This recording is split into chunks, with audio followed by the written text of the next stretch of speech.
Hello बच्चों, ग्रीष्मकालीन project आमाराइट आप सभी के लिए आ गया है। आप स्क्रीन में अपनी कक्षा 10 के 13 प्रश्नों को देख रहे हैं, जिसकी प्रोजेक्ट फाइल 30 जून तक आपको पूरा करना है और स्कूल खुलने पर उसे जमा करना है।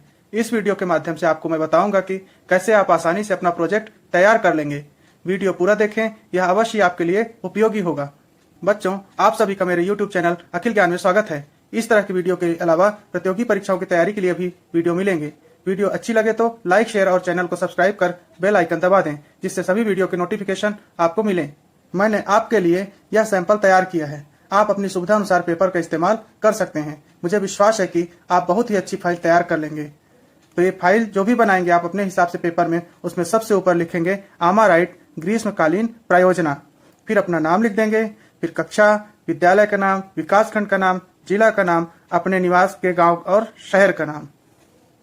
प्रश्नों का क्रम शुरू करते हैं। पहला प्रश्न है, घर के आसपास के पर्यावरण संरक्षण एवं प्रदूषण के स्रोतों को बताएं। इसके लिए हम इस तरह से बनाएंगे। पॉइंट 1 लिख देंगे, घर के आसपास के पर्यावरण प्रदूषण का कारक लिख देंगे। क्रमांक में कम से कम 10 से अधिक भी हो जाएंगे तो बहुत अच्छा रहेगा। पर्यावरण को प्रदूषित करने वाले पदार्थ लिखेंगे, जैसे रासायनिक खाद, प्रदूषण से प्रभावित होने वाला क्षेत्र, वायु, जल, भूमि, ध्वनि, अन्य जो भी होगा। रासायनिक खाद के लिए यहाँ पर भूमि लिख देंगे।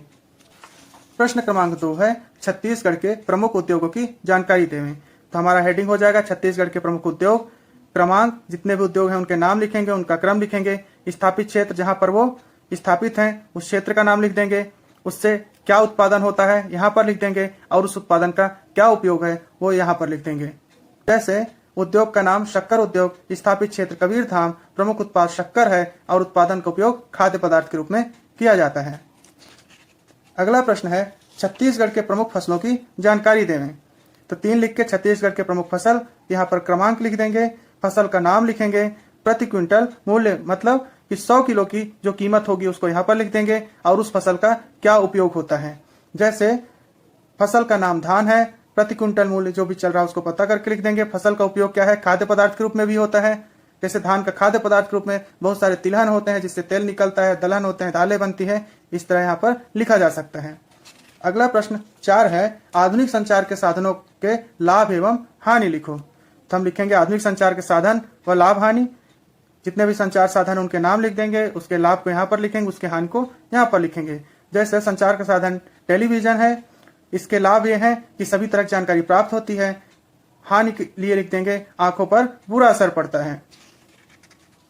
प्रश्न क्रमांक 5 है, वर्ष 2020-21 में, जो वर्ष अभी निकल गया, में आपके गांव या शहर में घटित घटना या चर्चित खबर पर शोध परक विचार लिखिए।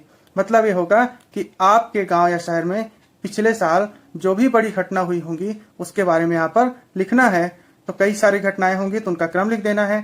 जो घटना या खबर है उसको यहाँ पर लिखना है। उससे कौन लोग प्रभावित हुए या कोई एक व्यक्ति प्रभावित हुआ तो उसको यहाँ पर लिखना है। उस घटना को रोकने या उसके समाधान हेतु आप क्या सोचते हैं उसको यहाँ पर लिख देंगे। प्रश्न क्रमांक 6 है, छत्तीसगढ़ एवं भारत में दिए जाने वाले प्रमुख पुरस्कार संबंधी विवरण जुटाना। देश स्तर और राज्य स्तर पर कई तरह के सम्मान और अलंकरण प्रदान किए जाते हैं। तो यहाँ पर हम उनको पता कर लेंगे, और आपको क्या है, पुरस्कार का नाम यहाँ पर लिखना है। अब वो पुरस्कार छत्तीसगढ़ स्तर पे है कि भारतवर्ष स्तर में है, या किस क्षेत्र के लिए दिया जा रहा है उसको यहाँ पर लिखेंगे। बहुत सारी कलाएं हैं, साहित्य है, राजनीति है, शांति है, उसको यहाँ पर लिख देंगे। शौर्य के लिए है वो लिख देंगे।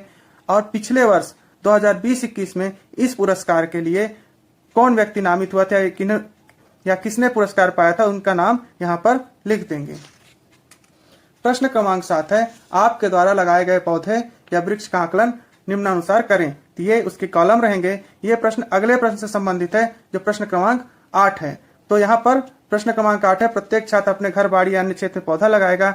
अब प्रत्येक सप्ताह उसकी ऊंचाई सेंटीमीटर में नाप के लिखेंगे। तो 8वें में क्या लिखेंगे, मेरा पौधा, जो पौधा आप लगाए होंगे उसका नाम लिख देंगे, पौधा लगाने का स्थान लिख देंगे, पौधा लगाने का दिनांक लिख देंगे, और पौधा लगाने के समय पौधे की ऊंचाई क्या है उसको लिख देंगे।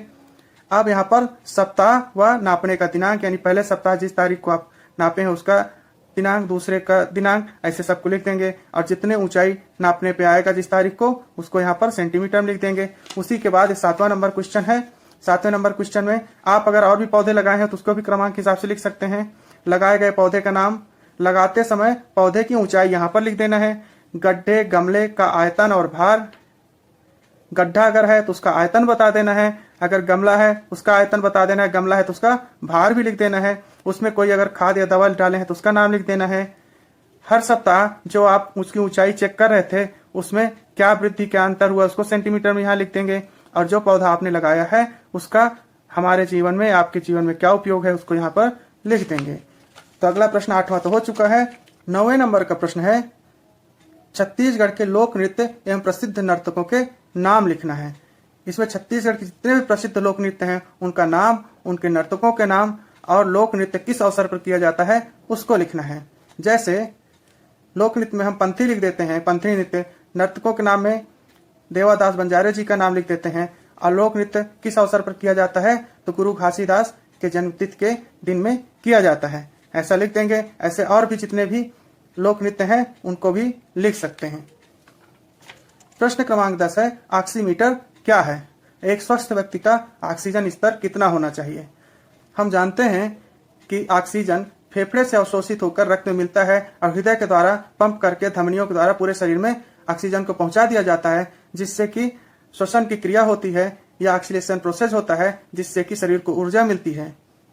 तो ऑक्सीमीटर के बारे में आप लोग जानते होंगे, ये इसका इस्तेमाल क्यों किया जाता है उसको यहाँ पर लिख देना है। और स्वस्थ व्यक्ति का ऑक्सीजन स्तर कितना होता है वो भी आप लोग सुने होंगे, जानते होंगे, उसको यहाँ पर लिख देना है। प्रश्न क्रमांक 11 है कोरोना महामारी पर 150 शब्दों में एक निबंध लिखें, हिंदी एवं अंग्रेजी में। आप अपनी सुविधा अनुसार लिख सकते हैं या दोनों में लिख सकते हैं। तो यहाँ पर कुछ बिंदुओं पर ध्यान रख के करेंगे तो आराम से 150 शब्द पूरे हो जाएंगे कि कोरोना को महामारी क्यों कहा गया है, इस रोग के क्या लक्षण हैं, इसका उपचार क्या है, इसके बचाव के लिए क्या किया जा सकता है, ये सभी चीजों को उत्तर इसमें अगर लिखेंगे तो आपके 150 शब्द आसानी से पूरे हो जाएंगे।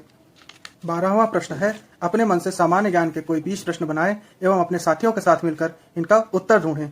तो सामान्य ज्ञान के प्रश्न आप अपने मन से जो आपके मन में उपज रहे हों, अपने क्षेत्र से, राज्य से, देश विदेश, इस पृथ्वी से संबंधित जो भी प्रश्न आपके मन में हैं उनको आपको 20 प्रश्न लिख लेना है और चर्चा करके उनके उत्तर को ढूंढ के उनके उत्तरों को क्रमशः लिख देना है। तो 12वां नंबर प्रश्न आपका कंप्लीट हो जाएगा। 13वां प्रश्न है उक्त गतिविधियों को पूर्ण कर अपने माता पिता, चाचा चाची, दादा दादी, भाई बहन, घर के अन्य सदस्यों में से किन्हीं 3 लोगों को दिखाएं एवं उनकी प्रतिक्रिया लिखें। तो जो आपने 12 प्रश्नों तक का उत्तर कर लिया है उसको घर के सदस्यों को दिखाना है, उनके द्वारा जो भी इस प्रोजेक्ट को देखकर कहा जा रहा है उसको उनका नाम लिख के उसके सामने लिख देना है।